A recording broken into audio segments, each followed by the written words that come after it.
साथ संगत जी, प्यार से बोलिए धन निरंकार जी। साथ संगत ये शिक्षा तो दी ही दी, पर फिर करुणा और प्रेम की जो हम बात कर रहे हैं कि हम में से ना जाने कितने ऐसे गुरसिख, दर्जा तो उन्होंने दे दिया गुरसिख का हम सबको, पर हम सब अपने अंतर्यामी हैं कि कितना हमने प्रयास किया इस ऊंची अवस्था को प्राप्त करने का, कितना इन शिक्षाओं को धारण किया, उस तरह से ये पल जिया गया है जिस तरह से सदगुरु चाह रहे हैं।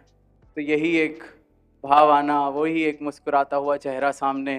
तो साथ संगत उन्होंने तो प्यार दिया ही, पर जिन्होंने उसको पाया उनके जीवन की, हम अक्सर कहते हैं कि एक नज़र तार देती है, जन्मों जन्मों के बंधन काट देती है सदगुरु के।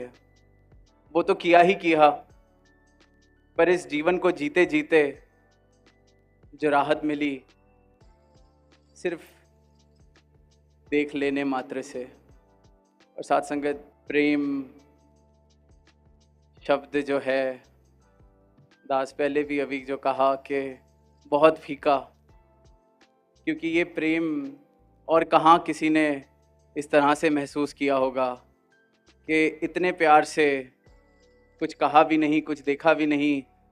लाखों लाखों महापुरुषों ने शायद कभी साकार रूप में बात भी नहीं की होगी।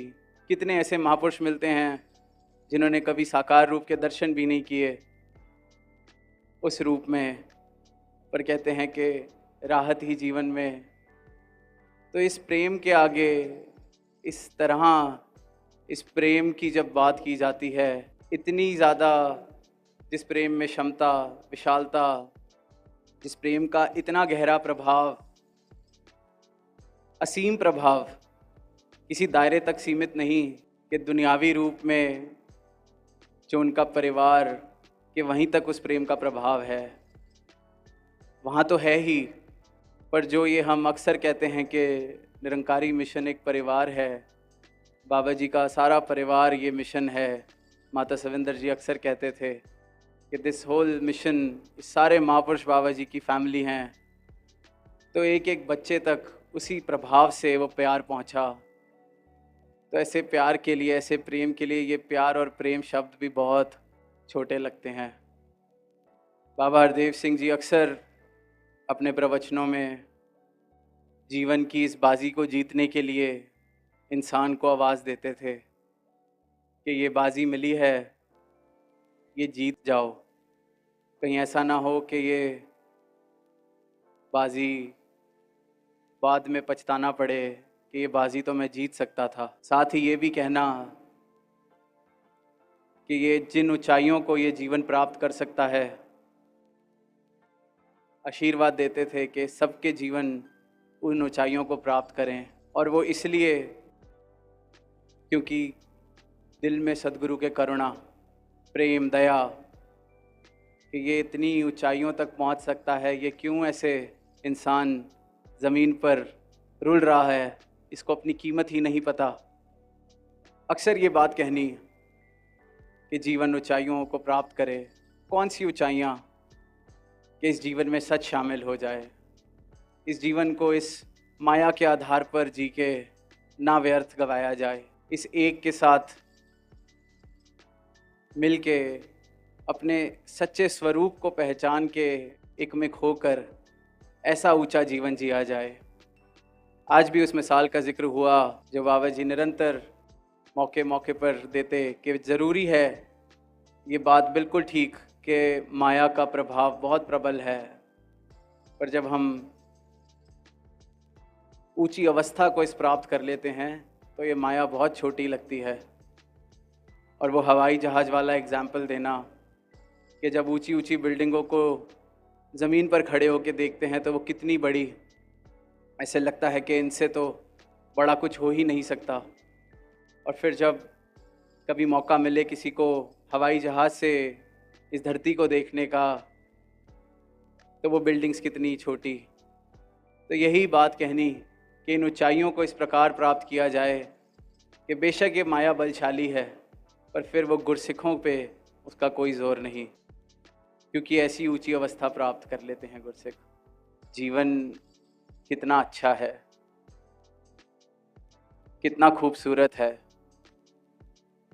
जो उलझने मन लेकर चल रहा था, जैसे ही उस मुस्कुराहट के सामने आया, सारी उलझनें अपने आप सुलझती गईं। ये हम सबके जीवन की ये गाथा, ये अनुभव, ये सिर्फ एक मुस्कुराहट से, क्योंकि लाखों का परिवार सिर्फ प्यार से जो उन्होंने देखना और एक मुस्कुराहट देनी, मानो कि जीवन जीने लायक हो गया। और फिर जो उनकी शिक्षाएं, जिसका भी जिक्र निरंतर, कि ये प्रेम वाला जीवन हो, विनम्रता वाला जीवन हो, मन में प्रेम होगा तो झुकना आसान हो जाएगा। ये रिश्ते, ये जो संबंध, ये जो परिवार मिला है, इन रिश्तों की कदर डाल सकें। क्योंकि जिनके दिलों में ये प्रेम नहीं होता, जो अक्सर दुनिया में हम देखते हैं, बाबा जी अक्सर कहते थे कि झुकना बड़ा मुश्किल है उनके लिए, क्योंकि मन में बात आ जाती है कि मैं क्यों करूं, मैं क्यों पास जाऊं, उसको अगर कदर है तो वो बुला ले, अक्सर ये कहना। और जब उनकी इन शिक्षाओं को अपने जीवन में जीने के लिए लेके जाते, तो चाहे दुनिया के नियम कुछ भी हों कि झुकता तो कमज़ोर है, जो झुक रहा है मतलब कमज़ोर है, पर ऐसी दुनिया में भी जहाँ झुकने को कमज़ोरी माना गया, या ऐसे कहा गया कि इसको तो कोई रिस्पेक्ट ही नहीं है अपनी दुनिया के ये नियम, ऐसी दुनिया में भी झुकने में इन्होंने आनंद बख्श दिया। क्योंकि उस झुकने में इनकी मुस्कुराहट दिखती थी। ऐसे लगता कि ये जो शिक्षा है, इसको आज मैं जीवन में किसी भी मौके पे अपना रहा हूँ तो सद्गुरु खुश हो रहे हैं, मुस्कुरा रहे हैं।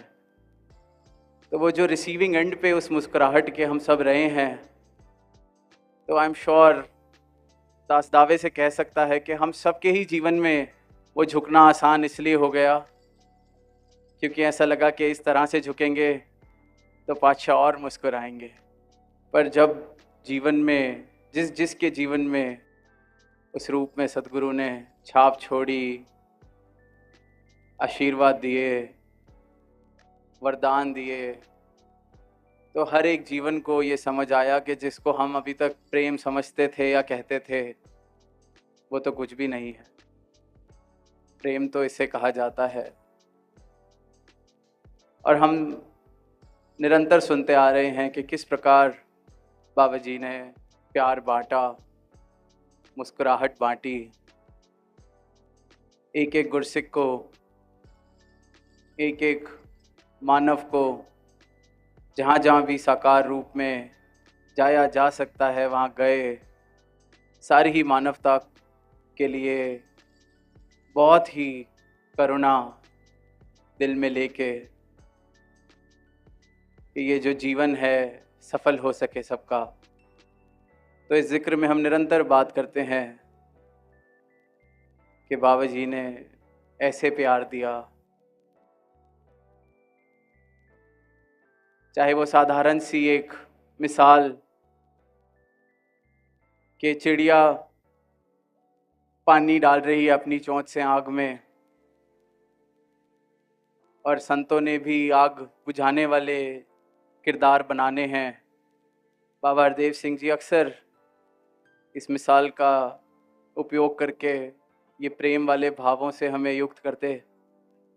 तो अब अगर दुनिया में जाएं तो दुनिया तो ऐसी बातें भी करेगी कि चलो तुमने अपनी बूंद डाल ली, आग बुझी कि नहीं, ये दुनिया की बातें। पर ऐसे मौक़ों पर भी वो आग में चाहे जितनी भी हमारी क्षमता, वो आग बुझाने वाला किरदार अगर किसी का भी बन पाया तो इसलिए कि उनकी मुस्कुराहट, उनके वरदान, इस शिक्षा के पीछे यूँ लगता कि जैसे साथ ही खड़े हैं। जिस पल में यह एहसास होना कि शायद ये आज कोई जीवन में शिक्षा, पर वहाँ भी जैसे एक मिसाल, एक उदाहरण दिया जाता है कि एक छोटा सा जो बच्चा है उसको, क्योंकि ऊंचा नहीं है कद तो दिखता नहीं दूर तक, तो उसके पिताजी उसको अपने कंधों पर उठा लेते हैं और उसको एहसास दिलाते हैं कि ये ऊंचाइयां हैं। तो हम जैसे लाखों को उन्होंने इस प्रेम से, इस करुणा से, चाहे हमारी पात्रता थी नहीं थी, चाहे हमारा प्रयास था नहीं था, चाहे भक्ति भाव थे नहीं थे, उन्होंने इस दया के साथ, इस प्रेम के साथ एक एक बच्चे को इसी प्रकार से उस ऊंचाई का भी एहसास कराया जिस तरह से एक पिता अपने बच्चे को कंधे पे उठा लेता है। तो ऐसे ही करुणा के लिए, ऐसे प्रेम के लिए प्रेम शब्द बिल्कुल पूरा नहीं पड़ सकता। साथ ही कुछ पंक्तियां जो बाबा जी के विचारों में सुनी कि सागर गहरा है इसलिए शांत है, मचलती नदियों में गहराइयाँ नहीं होती। तो जहाँ ऊंचाइयों की बात की, ऊंचाइयों तक हमें पहुँचाया, वहीं इस गहराई के साथ भी हमारा नाता जोड़ा कि किरदार बने। तो ऐसा ये नहीं कि छोटा सा कंकड़, छोटा सा पत्थर गिरा और हम मचलना शुरू हो गए। ये नहीं कि नदी जो शोर मचाए जा रही है,